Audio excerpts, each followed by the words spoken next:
여러분, 지난 2008년 키코 사태 기억하십니까? 정부 공식 발표로 피해를 본 중소기업이 738개사였고 3조 2천억 원의 손실을 봤습니다. 4년이 지났지만 상처는 여전히 깊습니다.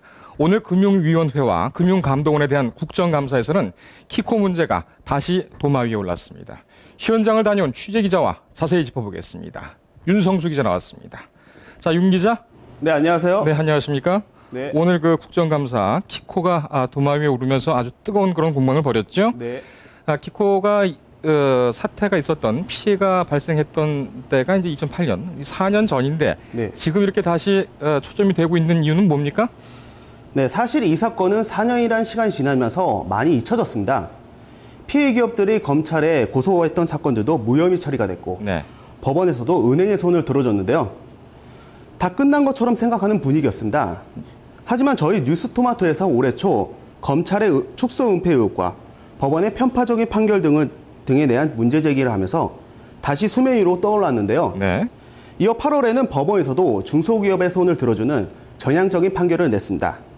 그러면서 많은 국회의원들이 키코 사건에 대해 많은 관심을 가지면서 국정감사 테이블에까지 오르게 됐습니다. 네. 네. 이번 국정감사 이 테이블에 오른 사람들 네. 상당히 좀 당시의 당사자라고 할 수 있죠. 여러 은행의 은행장들과 김석동 위원장도 오늘 나왔고요. 어떤 사람들이 나왔습니까? 네, 맞습니다. 네, 이날 김석동 금융감독원장을 비롯해 리처드 스탠다드 차트 은행장, 화영구 한국시티 은행장, 네. 운영용 외환은행장, 이현주 하나은행 부행장 등이 참고인으로 참석했습니다. 다만 김승윤 하나은행장은 해외 출장 등을 이유로 불참했는데요. 피해기업 가운데에는 키코 공동대책위원회 정석현 위원장, 네. 피해기업 대표인 박용관 씨, 이성민 씨가 참고인으로 출석했습니다. 네. 의원들은 김 회장의 불참에 대해서 국회와 국민을 무시하는 처사라며 국정감사에 다시 출석할 것을 요구했습니다. 네. 네. 이 은행장들과 이 피해를 본 기업들 대표들이 한 자리에서 만난 것은 이번이 처음이 아닌가, 공식적으로 만난 것은 처음이 아닌가 이런 생각이 듭니다. 네, 맞습니다. 이 키코 피해 기업들 어떤 주장들을 했습니까? 네, 참고인으로 참석한 키코 공대위의 정 위원장은 해외에서는 법원에서 키코 피해 기업들의 손을 들어주고 있는데 우리는 금융당국이 실태조사조차도 피하고 있다고 지적했습니다. 네. 네, 장 위원장에 따르면 소송을 추진한 업체는 총 242개입니다. 그중 20개사는 이미 부도가 났거나 파산했고 23개사가 법정관리 혹은 경영권을 박탈당했습니다.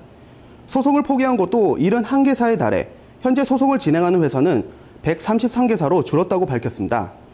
장 위원장은 키코 기업들은 잘만 지원했다 하면 대부분 히든 챔피언이 될 가능성이 높은 기업들이었다며 네. 키코 피해 기업도 보호해주지 못하면서 정부가 히든 챔피언을 기르려고 하는 것은 어불성설이라고 말했습니다. 네. 이번 국정감사에서 좀 의미가 있었던 것은 실제 피해를 본 기업들의 대표들이 나와서 발언권을 가졌던 얘기죠. 네, 맞습니다. 이들 어떤 얘기를 주로 했습니까? 네, 참고인으로 출석한 엠텍비전의 이성민 대표는 이번 키코 피해로 730억 원의 손실을 입었다며 현재 어려움에 처해 있는 상태라고 말했습니다. 네. 그는 금융당국이 공정한 규제를 하지 않은 것이 문제라며 현재 수백 개 기업들이 어려운 상황에 처해 있기 때문에 현 정부가 사후 관리를 다시 대처함으로써 망해가는 기업을 살려달라고 말했습니다. 네. 네, 이 대표는 은행과 기업의 잘못을 따져 재판에 의해 결정나는 것보다는 현재 기업들이 본래 위치에 올라올 수 있도록 정부나 금융당국들이 적극 대처해달라고 요청했습니다. 네. 네. 이 국회의원들의 그 질문 공생도 상당히 매서웠겠는데요. 어떤 공방이 오갔습니까? 네, 금융감독원이 키코 사태 당시 거래은행들의 입장에 서서 상대적으로 약자인 기업들의 보호에 소홀했다는 지적이 나왔습니다. 네. 특히 금융회사가 준수해야 할 금융상품 설명 의무에 대해서도 인식이 부족했다는 지적도 나왔습니다. 민주통합당 이상직 의원은 키코 피해에 대한 1차 책임은 정부이고 2차, 3차 책임은 은행, 금융당국이라며 현 정부의 고환율 정책으로 국가대표 수출기업들이 다 망한 것이라고 강하게 질책했습니다. 네. 이 의원은 또 금융당국이 키코 상품의 특성을 이해하고 그 위험성에 대해 금융기관에 대해 알렸어야 함에도 불구하고 사후 수습형 감독에만 하고 있다고 감독 부실을 추궁했습니다. 네. 네, 하지만 리처드 힐 스탠다드 차트 은행장은 우리 측도 1,000억 원이라는 손실을 본 것으로 알고 있다며 비즈니스 흐름에 있어서 기초적인 취약점이 나타낸 것으로 가입 시 설명이 부족한 것은 인정한다고 말했습니다. 네. 네, 이에 대해 이 의원은 금감원에서 제공한 자료에는 1,400억 원의 이익을 본 것으로 나왔다며 금강원 자료와 맞춰보게 추후 자료를 다시 제출할 것을 밝혔습니다. 예. 네. 이어서 또 다른 그 의원들도 은행의 그 설명 의무 위반에 대해서 깊게 네. 공격을 하고 또 앞서서 또 키코 피해자들이 또 특검 내지는 여러 가지 대책을 요구하는 그런 그런 시간도 가졌었죠. 또 어떤 주장이 또 제기가 됐습니까? 네, 맞습니다. 네, 같은 당 이종걸 의원은 금융회사가 파생 상품 업무 방식에 대해서 의문을 제기했습니다. 네, 이 의원은 마치 도매를 사서 소매에 파는 방식으로 수수료를 챙긴 것인데 손실을 봤다는 것이 이해가 되지 않는다며 수수료에는 마이너스 거래가 없다. 손실을 봤다면 명백하게 자료를 제공하라고 말했습니다. 네.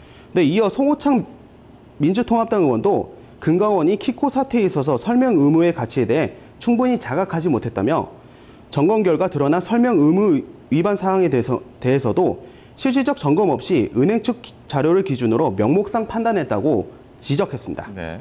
네, 한편 키코 공대회는 서울 여의도 국회 앞에서 입장을 밝히는 기자회견을 열고 실태 조사를 근거로 국회에서 특검을 실시해 철저한 조사를 통한 공정한 사법적 판단을 받도록 해줄 것을 요청했습니다. 네. 네.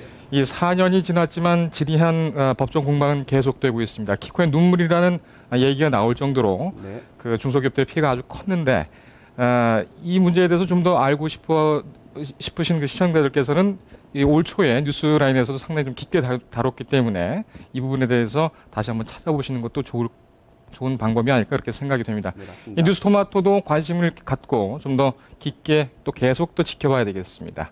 윤 기자 오늘 수고했습니다. 네, 감사합니다.